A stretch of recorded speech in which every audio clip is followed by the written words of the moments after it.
Exam பிட்டில் இப்போ நம்ம என்ன பார்க்க போகிறோம்னா கண்ட்ரோல் அண்ட் கோஆர்டினேஷன் பயாலஜியில் நம்ம தைராய்டை பற்றி பார்க்க போகிறோம். ரொம்ப இம்பார்ட்டண்ட்டான கொஷின் இது. தைராய்டை நம்ம கிளாண்டுன்னு சொல்லுவோம். எல்லா ஹியூமன் பீயிங்ஸ்க்குமே தைராய்டு இருக்கும். அது ஒரு கிளாண்டு. ஏன் கிளாண்டுன்னு சொல்கிறோம்னா ஏதாச்சும் ஒரு ஹார்மோனை செக்ரீட் பண்ணுச்சுன்னா அது கிளாண்டு.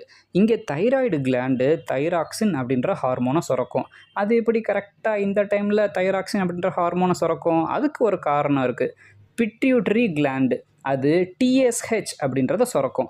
அதுக்கு என்ன அர்த்தம்னா டிஎஸ்ஹெச் தைராய்ட் ஸ்டிமுலேட்டிங் ஹார்மோன். இதை சுரக்கும் போது அது பிளட் மூலமாக பாடி ஃபுல்லாக ட்ராவல் ஆகி தைராய்டுக்கு போகும்போது தைராய்டு கிளாண்டுக்கு இன்ஃபர்மேஷன் கிடச்சிரும். ஓகே, நம்ம தைராக்சினை சுரக்கணும் அப்படின்னு சொல்லிட்டு செக்ரீட் பண்ண ஆரம்பிச்சிடும். தைராய்டுலேருந்து செக்ரீட் ஆகிற ஹார்மோனுக்கு பேர் தைராக்சின்.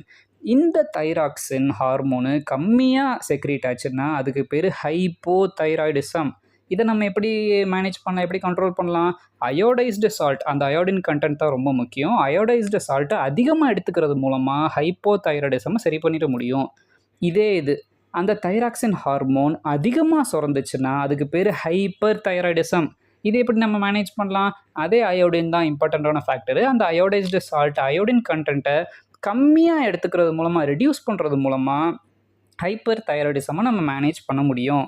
இப்போ இதில் அயோடின் தான் மெயினான கண்டென்ட். இப்போ யாரெல்லாம் இந்த அப்நார்மல் டிஎஸ்ஹெச் லெவல்னால், அதாவது தைராய்ட் ஸ்டிமுலேட்டிங் ஹார்மோனால் யாரெல்லாம் அப்நார்மல் லெவல் அஃபெக்ட் ஆவாங்கன்னு பார்த்தா மேக்ஸிமம் உமன் தான்.